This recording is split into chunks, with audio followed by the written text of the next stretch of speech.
This is Fling here with Fantasy Fling, and today we're going to take a look at the winning trends of Drafters Best Ball Million contest on Drafters Fantasy.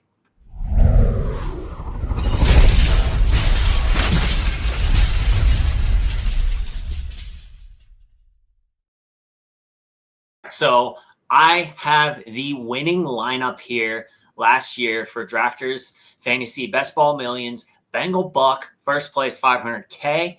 And what you're going to see in Bengal Buck's winning lineup here is essentially going to be a staple of a lot of the top 10 lineups. So as you know, if you watched DFS, you watched football last year, best ball, if you played and you had the sweat, you know that really in accumulation style scoring, you needed Jamar Chase. Like the marathon, for example, which they do on Underdog Fantasy, or any of the drafters contests where they have no playoffs and they just do weeks 1 through 17, you needed Jamar Chase. So that's exactly what we saw here. You also needed Saquon Barkley in that type of format. Now, I know he didn't do very well in week 17 for those who had him. And if you play on sites like, DraftKings and Underdog where they do playoffs, you didn't need Barkley, but in this format you did. And that's one of the things that I like about this format is it really just rewards you for drafting the best team across the entire season. So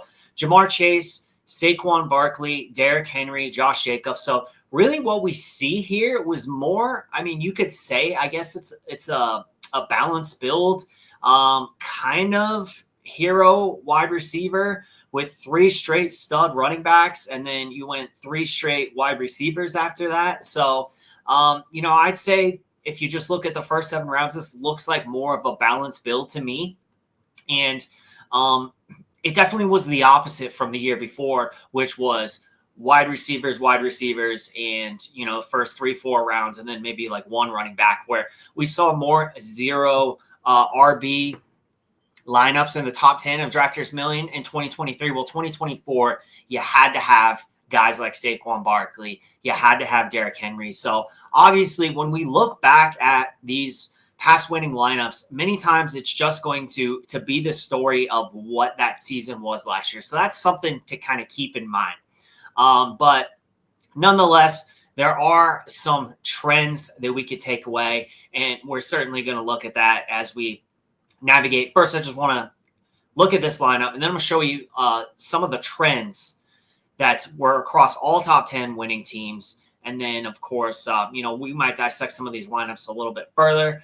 But Jamar Chase with Burrow, that was pretty heavy. It's pretty surprising, I guess, in this lineup. We did not get any T. Higgins, but that was another piece in a lot of Burrow lineup. Burrow stacks was Jamar Chase, T. Higgins. Some had Chase Brown. Bucky Irving was a name that made his way into a lot of the top 10 lineups. And one thing, that I think really stood out in 2024 was that there wasn't really a guy that you needed in the last couple of rounds like there was in 2023, like there was in prior years. But Bucky Irving was definitely that value in rounds 13 through 16, where depending on which draft you're in, where you got him, what time of the year you drafted. But, no crazy values. Bucky Irving was definitely a guy a lot of the teams needed. And, of course, this team had all the guys that you needed. Chase, Barkley, Henry, Jacobs, Burrow at quarterback, and, of course, Bucky Irving there. So let's go ahead and dive into some of the winning trends. So I have compiled the top 10 teams, dissected their builds. I have an ugly spreadsheet that I'm not a huge spreadsheet bro. I keep spreadsheets, but my spreadsheet is quite ugly. It's not colored or anything, so we won't even look at that. But I made this presentation for you based on that spreadsheet, so just bear with me. But I like keeping that data and looking at it at the end of the year, and seeing what we could take away here. So roster construction trends. Elite wide receiver builds did dominate. When we go through all these winning lineups, 9 out of 10 teams drafted at least 8 wide receivers. So, you had to have at least 8 wide receivers, and all 10 teams took a wide receiver in round 1. So that is something that is still constant from when I looked at this in 2023 to 2024. You have to get your elite wide receiver early. It's very important in a full PPR site like Drafters Fantasy. Now, Jamar Chase was the guy you needed. He was on 8 out of 10 of those top 10 teams. Justin Jefferson was the guy that appeared in 2 of the remaining teams out of those top 10. Now, elite running backs, all 10 teams, they drafted at least 5 running backs. So it's one of those things where, draft like you're right. This is something that's talked about a lot in the best ball streets. Draft like you're right. Saquon Barkley, Derrick Henry. None of these teams that I looked at really had more than 6 running backs. Most of them drafted at least 5 running backs. I think the average was about 6, but that was kind of it. It wasn't like, let's take 8 running backs, because these teams drafted the right amount of running backs. They depended on Saquon Barkley. They depended on Derrick Henry to have big seasons, so they drafted like they were right. Saquon was on 8 out of 10 of those teams, and he was obviously a second-round pick, so really crushes value. Quarterbacks, 100% of the teams drafted at least 2 quarterbacks. 8 out of 10 teams took 3 quarterbacks.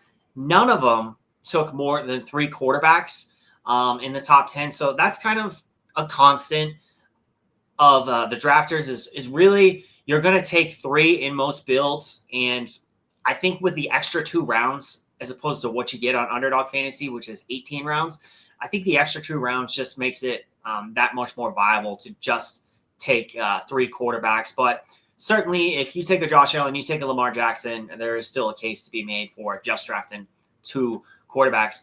Now, it was interesting.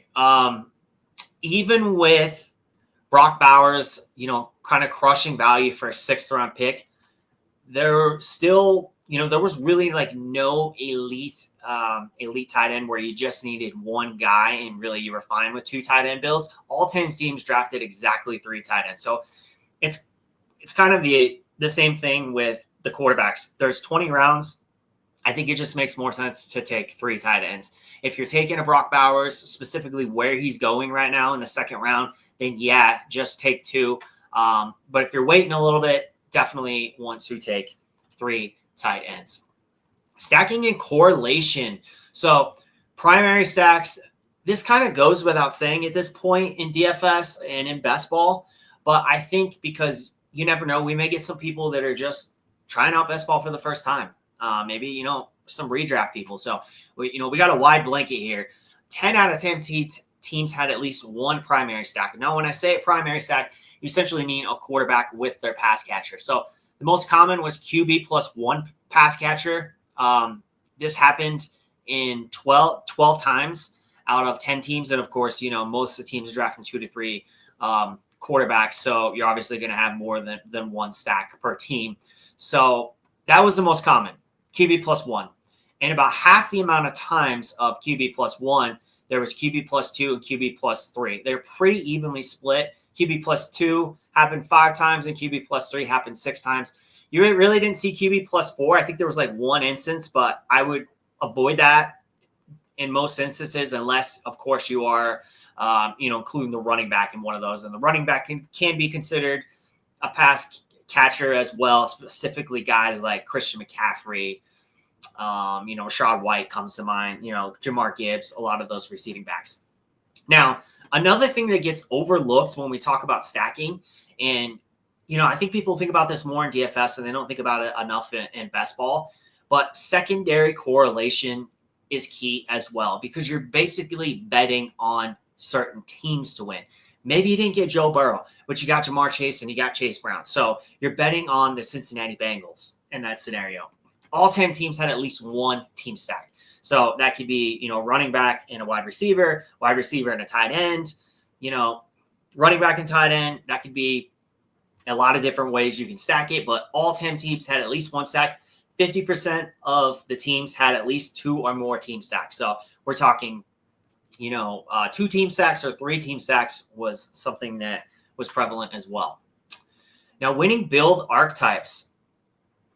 Essentially, Hero RB was hero RB and balance builds were what happened the most. Now, when I say hero RB, a team basically focuses on an elite running back early. They're getting Saquon Barkley. They're getting a Jahmyr Gibbs, a Bijan Robinson, Christian McCaffrey, Derrick Henry, and then they are loading up on wide receivers. So that is more of a hero RB. That happened just as many times as balance builds. And balance builds are kind of what we saw with that first team, or, maybe they start wide receiver, running back, and then, then they go running back, then wide receiver. Like that's like a balance build by definition. And then you do see some anchor wide receiver, robust running back builds, which is like, yeah, I'm going to start with Jamar Chase, but then I'm going to take, 3 straight running backs and, maybe a tight end. I would say that's kind of more like an anchor. And, some of these, they're not going to be exactly to a T. It's going to be like a hybrid. So I think the idea was it was a big hero RB year. It was a big balance build. And those were most prevalent in the top 10 lineups. Now, some takeaways here. And, I'll probably wrap this up, and then I'm going to do a live stream later, and we'll look at more of the actual top 10 lineups and, dissect them a little further and do a live draft. But every winning team went wide receiver in round 1, prioritizing the position that's consistent in PPR, point per reception leagues like Drafters Fantasy. Quality over quantity at running back. You want to draft the right running backs and stop at 5 to 6. Focus on securing high usage backs rather than depth. This is, it kind of goes without saying in some instances, like when you really think about it, is you want to draft like you're right. Like if you start a draft and like that team did that won first place, and kudos to Drafters Fantasy for posting these top 10 teams. If you start with Saquon Barkley, Derrick Henry, and Josh Jacobs, you are saying, I think this team is going to smash. And then the entire other 17 rounds, they only took 3 running backs. And by the way, they nailed one of them with Bucky Irving in the 13th round. So you're drafting like you're right. You don't need to take 8 right running backs when you start with Barkley and Henry and Josh Jacobs. Stacking, non-negotiable. You have to at least try to stack all of your quarterbacks with one of their pass catchers. Now, I will say sometimes if you get like a really good value and you have a running quarterback like a Cam Ward and you miss out on Ridley, you don't have to stack him. As long as the other quarterbacks that you drafted, you stacked, of course, and your lineup has other types of correlation in it. Like you drafted Christian McCaffrey and you paired him with George Kittle type thing. But all teams in this instance did have a QB +1. We have seen it in the past where a running quarterback is unstacked, and that certainly works as well. 3 tight ends was optimal last year. I think with the 20 rounds, that's typically what you want to do. Unless you draft a Trey McBride or Brock Bowers, I would put 3 tight ends, draft 3 tight ends in all of your drafts. Hero RB, I still think will always be a very sound strategy that gives you that upside that you need when you have an amazing season like Saquon Barkley. And if you're not doing hero RB, PPR, full PPR, you really need to focus on a balanced build. Guys that you think have a great path to, having a top 10 season, maybe even a top 5 season at both the running back and wide receiver spots. To sum it up, guys, if you're not drafting at least 8 wide receivers, securing 5+ running backs, stacking with intent, locking in those 3 tight ends, and starting every draft with an elite wide receiver, you're probably swimming against the current. These are proven across multiple seasons that you really want to focus on your roster construction, having enough 8 wide receivers. 8 has really been average over the past 2 years. 5 to 6 running backs, 2 to 3 quarterbacks, 2 to 3 tight ends, of course, and making sure you get a wide receiver that can finish as the wide receiver 1, because past 2 years of looking at it, that's really been key. If you guys have never played on Drafters Fantasy before, use my promo code. I will put that in the video description. Fantasy Fling. This will get you 100% deposit match up to $100 on Drafters Fantasy. Really fun format. It's not nearly as sharp as Underdog, so I love playing over there. Definitely give it a try. Stay tuned. Make sure you subscribe to the channel. Make sure you are subscribed to the channel, but also let me know who you are playing. And you're going to want to hit that notification bell when we go live, because I'm going to be doing some live drafts on the channel and looking at some of these winning lineups a little bit more, but specifically getting into some live drafts and putting this strategy into action to try to take down this contest this year. That's going to do it for this one. We will see you on the next one. Thank you.